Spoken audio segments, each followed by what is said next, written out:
बिस्मिल्लाहिर्रहमानिर्रहीम। अस्सलाम वालेकुम। आज हम किचन विद रबिया में करेले गोश्त की रेसिपी बना रहे हैं। इसके लिए मैंने आधा किलो गोश्त लिया था, अच्छे से मैंने साफ़ कर लिया है। एक मैंने प्याज लिया था बड़े साइज़ में, वो मैंने काट लिया है। 2 मैंने हरी मिर्चें ली हैं। हाफ़ टेबल स्पून मैंने लहसुन लिया है।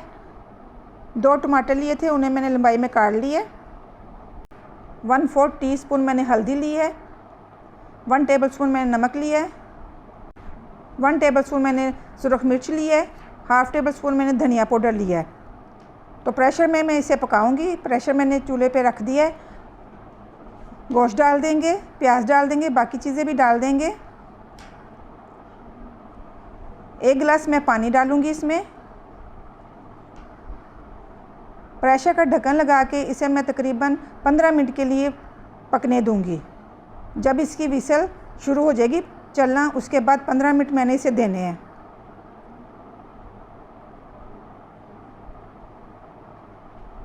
फ्लेम को हम हाई रखेंगे, हाई फ्लेम पे इसे हम कुक करेंगे। 1 किलो मैंने करेले लिए थे, इनको अच्छे से छील लिया था, मैंने काट लिया था। इनको 1 टेबल स्पून मैंने नमक लगा के आधे घंटे के लिए छोड़ दिया था। उसके बाद 3-4 पानी से मैंने अच्छे से धो लिया और हाथों की मदद से दबा दबा के इनका पानी निकाल दिया। और अब इसमें कोई भी किसी किस्म का कड़वापन नहीं है, इस तरह से, ठीक है। और 2 मैंने प्याज लिए थे, उन्हें मैंने लंबाई में काट लिया था इस तरह से। अब इन्हें भी फ्राई कर लेंगे हम। फ्लेम मैंने बंद कर दिया था ताकि इसकी जो एयर है निकल जाए। अब हम ढक्कन खोलेंगे और देखेंगे हमारा गोश्त गल चुका है। ढक्कन हमेशा आराम से खोलें, एकदम से ना खोलें। तो पानी अभी है, बाकी गोश्त हमारा गल चुका है तकरीबन। तो हाई फ्लेम पे इसे हम पकने देंगे ताकि हमारा पानी खुश्क हो जाए। कढ़ाई में मैंने 1 कप ऑयल लिया है, इसमें करेले डाल देंगे। करेलों को हमने गोल्डन कलर देना है।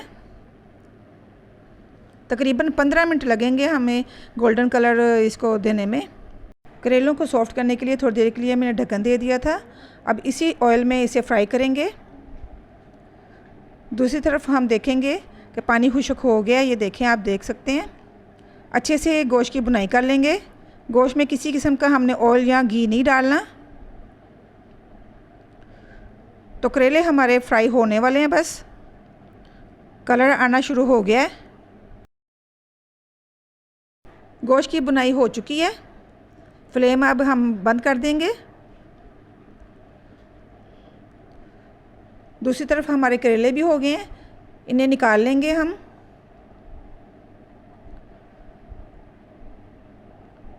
और इसी घी में हम प्याज़ों को भी गोल्डन कलर देंगे।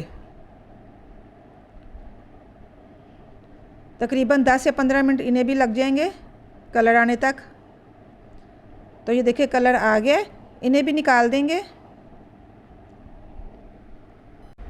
करेलों और प्याज़ों को हम इतना ही कलर देंगे, ज़्यादा कलर नहीं देंगे। अब इसी घी में हम गोश्त को डाल के मज़ीद गोश्त की बुनाई करेंगे। तो बहुत अच्छी खुशबू आ रही है।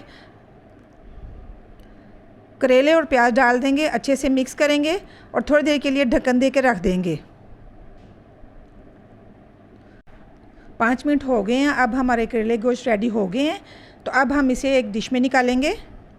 बहुत मज़े की, बहुत अच्छी खुशबू आ रही है। आप ज़रूर ट्राई कीजिए। आगे ईद आने वाली है, आप बनाएं, आपको ज़रूर पसंद आएंगे।